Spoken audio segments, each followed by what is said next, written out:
కష్టపడిన పార్టీ కార్యకర్తలు నేతలకి త్వరలోనే గుడ్ న్యూస్ చెప్పబోతోంది కాంగ్రెస్ నాయకత్వం. ఇందుకోసం గ్రౌండ్ వర్క్ కూడా జరుగుతోంది. అవును, కాంగ్రెస్ శ్రేణులకి త్వరలోనే తీపి కబురు చెప్పబోతోంది ఆ పార్టీ నాయకత్వం. పార్టీ అధికారంలోకి వచ్చి 18 నెలలవుతున్నా నామినేటెడ్ పదవులు భర్తీ చేసే విషయంలో జాప్యం జరుగుతోంది. నేతల మధ్య సమన్వయం లేకనో లేక వారి మధ్య ఏకాభిప్రాయం రాకపోవడం వలనో తెలియదు కానీ చాలా కాలంగా నామినేటెడ్ పోస్టుల కోసం ఎదురు చూస్తున్న కాంగ్రెస్ ద్వితీయ శ్రేణి నాయకుల ఆశలు నెరవేరటం లేదు. అయితే ఇటీవల ఏఐసీసీ చీఫ్ ఖర్గే రాష్ట్ర పర్యటన సందర్భంగా జరిగిన పీఏసీ సమావేశంలో ఈ అంశాన్ని లేవనెత్తారు సీఎం రేవంత్ రెడ్డి. మంత్రులు, ఇన్ఛార్జి మంత్రులు నామినేటెడ్ పదవుల కోసం పేర్లను ఎందుకు ప్రతిపాదించడం లేదని ప్రశ్నించారు. ఈ పదవుల భర్తీ తానే చేపట్టడం లేదని కాంగ్రెస్ శ్రేణులు భావిస్తున్నాయని ఆ సమావేశంలో చెప్పారు సీఎం. వెంటనే పదవుల భర్తీ చేపట్టాలని ఖర్గే ఆదేశించడంతో దీనిపై ఉమ్మడి జిల్లాలకు ఇన్ఛార్జీలను నియమించింది టీపీసీసీ.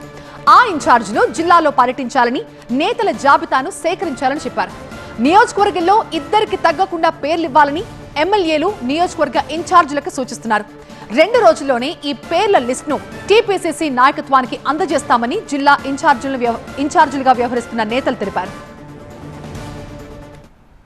మొన్న జరిగినటువంటి శాసనసభ ఎన్నికల్లో, మొన్న జరిగినటువంటి పార్లమెంట్ ఎన్నికల్లో ఎవరెవరు ఎంత ప్రభావం చూపించగలిగినారో, ఎవరు కాంగ్రెస్ పార్టీకి ఈ ఎన్నికల్లో ఉపయోగపడ్డారో, కాంగ్రెస్ పార్టీకి ఎప్పటి నుంచి సేవ చేస్తున్నారు, ఇవన్నీ కూడా బేరీజు వేసుకొని 12వ తారీఖు వరకు ప్రతి శాసనసభ నియోజకవర్గం